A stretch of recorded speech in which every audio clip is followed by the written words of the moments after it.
Good morning, ladies and gentlemen. I am your host, Anirban Ghoshal. Welcome to this very special session under our ET Unwired series called Cutting Chai Stories, an Indianized version of what people globally often refer to as conversations over a hot cup of coffee or tea.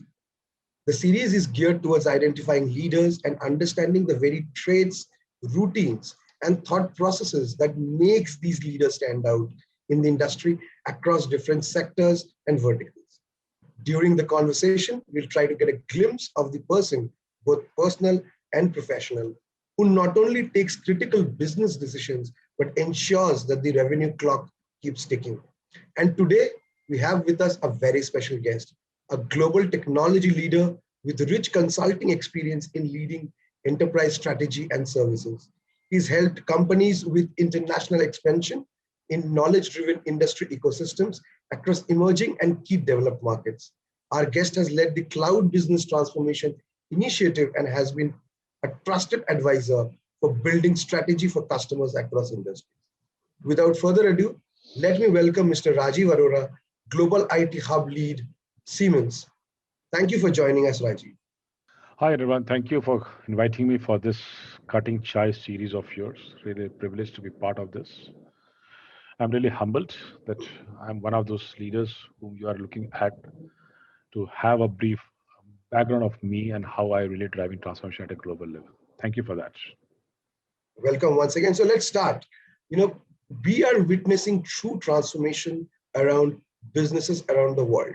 And often the early years in one's life are known as the transformative years. What do you think helped you reach new heights in your career? What was the difference maker? If you could share some anecdotes with us.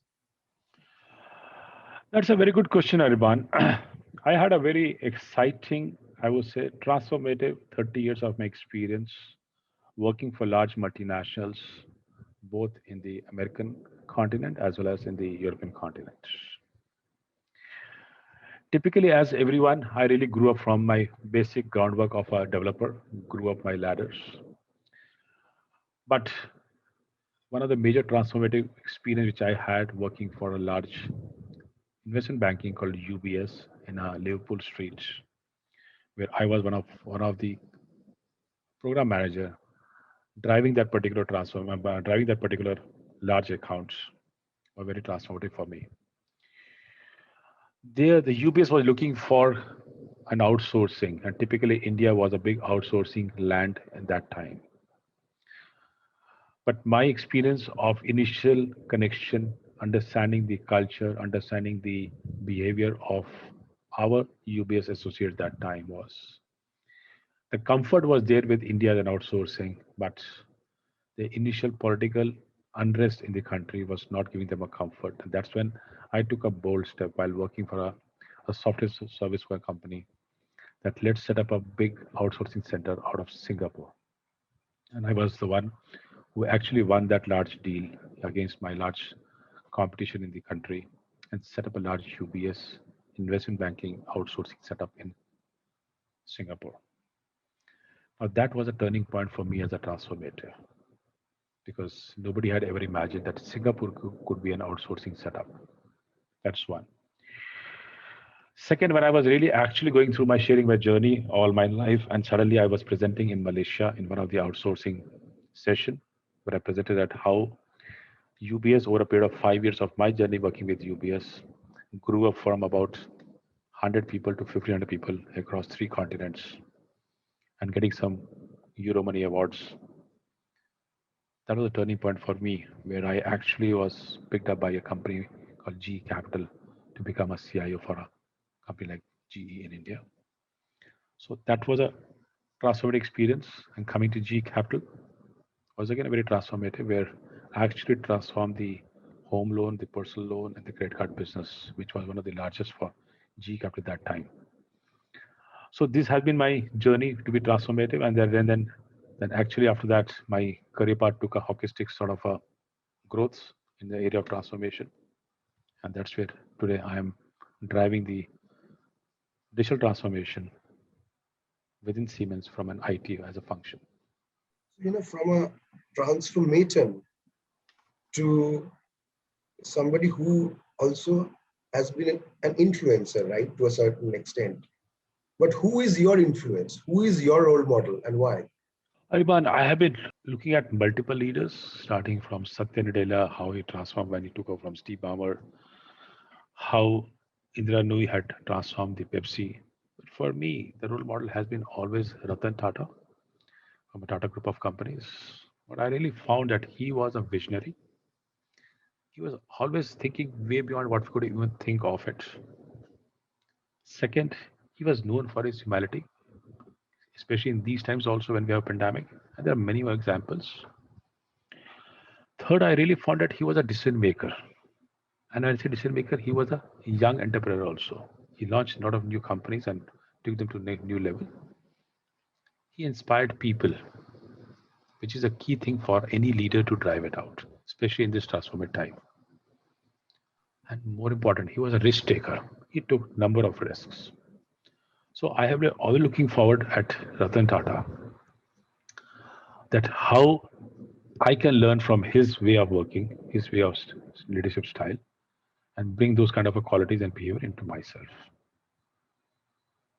So if you could elaborate on what your leadership style, if you could define what your leadership style is, and sort of other than Ratan Tata, were there any other external influences that made you adopt such a leadership style? Maybe you work with other employees at different organizations. How would you define your leadership style? See, my leadership style has been more of a relationship-driven leadership style with high trust and high empathy, where I have been focusing around four major areas where I have actually made trust as basis of my agility, and that has really worked for me in these times, where for me the people are in the center always, which to drive it out. That's one which I've been always looking forward. Second is how to empower the innovative culture in the organization that help me drive innovations in the company, and by that too by intelligent coaching. And that's a feature I picked up from Ratan Tata, that how to do that. Third is how to build resilience in the organization, which is a very critical thing, and that has really helped me out, especially in these times when you really require a fourth quality called courageous leadership, which is a fundamental. So basically, these four leadership less qualities of mine are there as a leader to drive the transformation. You know, 2020 has been a year of immense learnings, crises, job, insecurities, changes in lifestyle. You obviously mentioned business continuity and resilience. What changes, according to you, will stay around for long, and what changes do you think have had a positive impact from a business perspective? That's a very good question, and luckily, I'm one of the leader in Siemens who's driving the global new normal program called Mobile Working Program.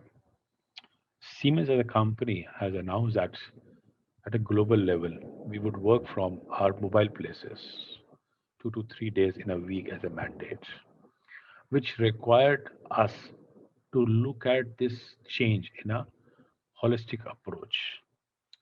That's when we actually carved out a house of new normal within our own organization, where the first pillar of the house was leadership and culture.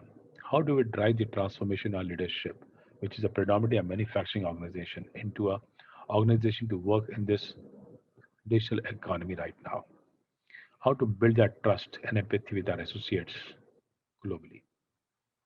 The second pillar was how do we really transform our workplace, which was more a desktop driven thing or a displace driven thing, to more of a collaboration where we can really have more collaboration and networking for our associates and less of displace for us.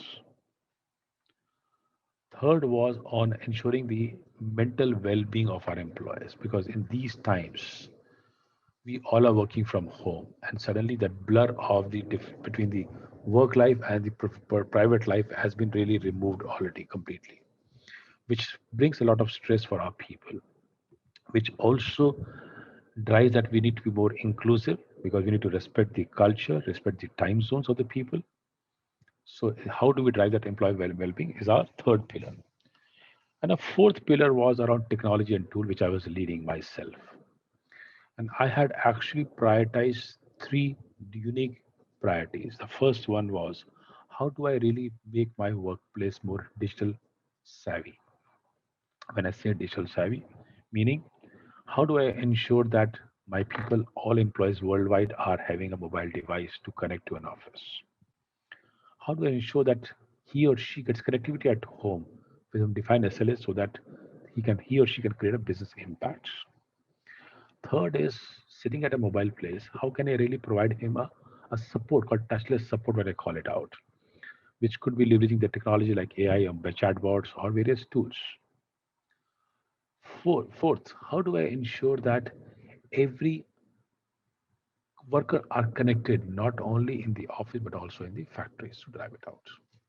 And a fifth was how do I really ensure I have a safe return to office adhering to the standard COVID guidelines, which is different from country to country. That's where we really launched a tool called Comfy for a safe return to office. So that was the first priority. Second priority was we looked at our applications, our infrastructure. How do we really cloudify them so that all our employees can access anywhere, anytime, on any device? And a third priority was how do I look at my process impediments, which can be digitized, leveraging technology like AR, VR. To give very simple examples, how can I do my remote inspection of my products to be done by customers sitting at his home office or a mobile office where he's working upon? How do I really service my products which I manufacture using the AR/VR technology? So there are such kind of things what we build it up.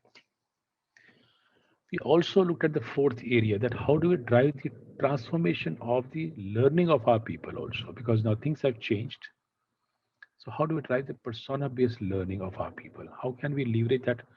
We divide our 250,000 people worldwide into different personas and drive a digital journey of theirs and attach digital services solution by which he and she can be more collaborative, productive, and can drive business impact for our people. So there are three or four things what we did from a mobile working point of view. And this something what we are like assuming that this will really create a big business impact for our associates once we go into a new normal sometime soon, which as we don't know when the pandemic will get over. You know, I mean, that was, a lot of insights into how you have been sort of transformation, leading transformation at Siemens. Now let's sort of switch gears and move to your personal side. What are one of those things or two or three things that you've done, in your personal life during the lockdown, during while you were working from home that you would have normally not done, in pre-COVID times? A lot on my private side has been also been a new things. The first one is spending good quality time with my family, which was a dream for me because pre-COVID I was almost traveling 20 days a month, and nowadays sitting at home for last more than a year now, spending a quality time with the family, having those small moments of celebration with the family together has been my first thing.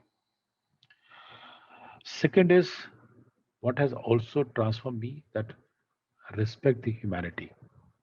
We all have seen so much in our lives.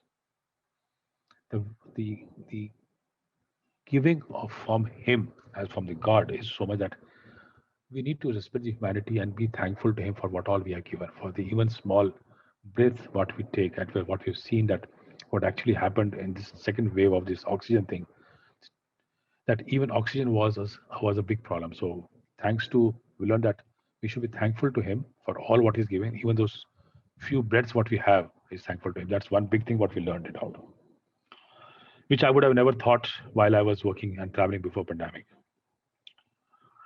And third, and the most important thing has come out is that have an empathy for your employees.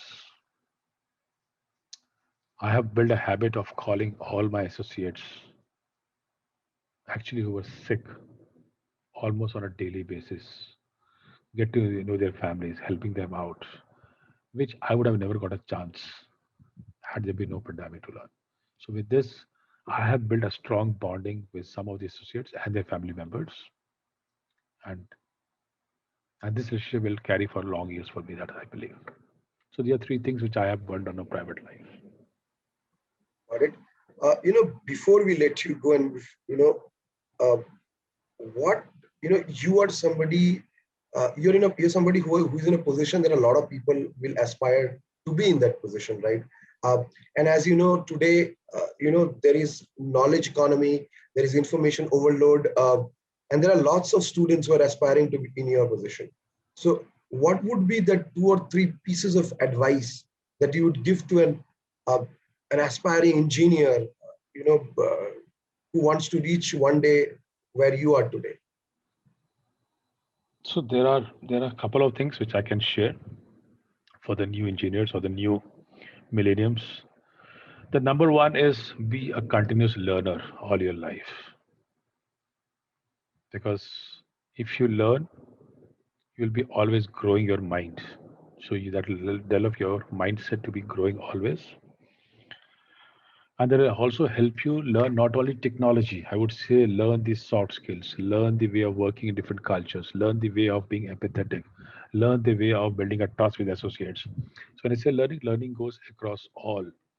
And that really would really help him or her to be taken forward. That's one. Second, he or she need to be a risk taker. All of us need to be more entrepreneurs so that you be more innovative, more creative, where you can actually make mistakes. But making mistakes, you can only grow if you learn from that. So first thing which I have been doing in my career, I've been always a risk taker all my life.